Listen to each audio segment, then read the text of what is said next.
We're running out of gas. Oh no, not again. There will be gas shortages. There are gas shortages. They roll out the big, fat, fatuous porkies with no shame.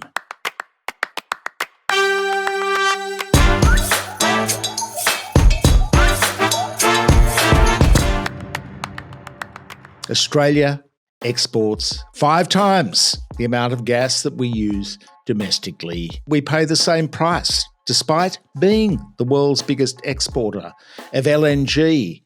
We pay the same price as our overseas customers do. It's called export price parity. And there is an easy fix to bring down prices, which routinely, for many years, they have ignored on the east coast of Australia, hence very high electricity prices. They've been claiming this gas shortage myth for 10 years. In 2013, we broke the story about AGL, which was hyping a gas shortage to get its special social licence to rip up some prime farmland on the New South Wales mid-coast. They got the ball rolling with the old gas shortage myth with a paper done by, of course, an independent expert called Gas Supply Cliff. Well, that cliff never happened. It was more of a hill than a cliff, as the foreign gas producers went about ramping up their foreign exports of liquid natural gas. And we saw it with Santos in 2020 trying to get Narrabri up. We have to frack this farmland for East Coast supply. They even tried to get the PEP 11. Absolute brain explosion, a gas rig going off the coast of Sydney to Newcastle. The Yankees from Tamboran are doing it with their fracking in the Northern Territory, claiming we're going to supply the East Coast. What they want to supply is the export market from Darwin. And why do politicians believe all this nonsense?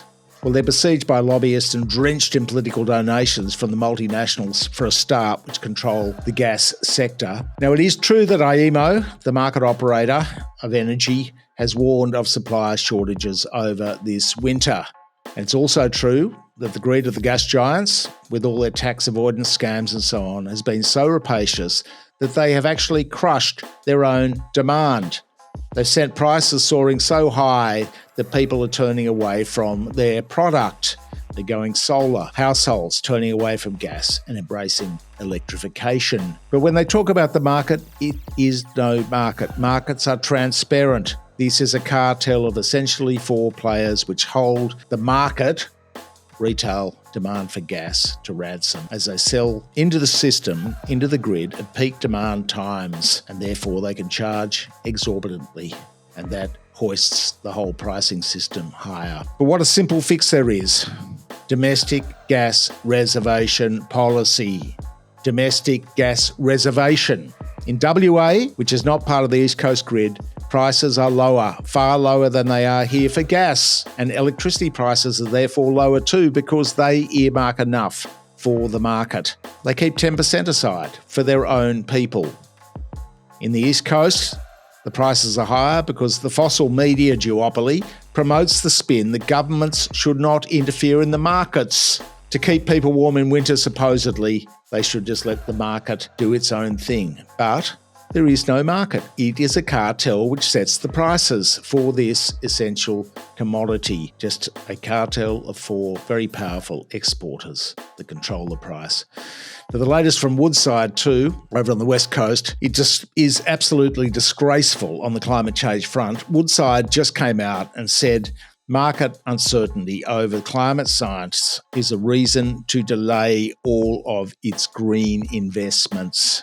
This, as it accelerates its concurrent deployment of these high emissions greenfield methane gas, oil and gas developments globally. And here they are. They've jagged tens of millions in government subsidies for things like carbon capture and storage. And now they are saying that they have to put their green investments on hold. You can see what the market is saying. The ASX, the Australian share market, is up 53% over the last decade. Woodside is 21% down. Relative underperformance is enormous. Time for the board and chairman to go, just like with AGL. They're going down the tubes and gouging every concession, every public subsidy they can every new fossil fuel environmental approval to lock in their sales for generations. Yes, you can't ban it right now. There needs to be an orderly transition, but the government needs to take control, expose these lies, and set up a domestic gas reservation scheme for the east coast of Australia. It is a simple fix. Thank you for your support. Please like, share, and comment below.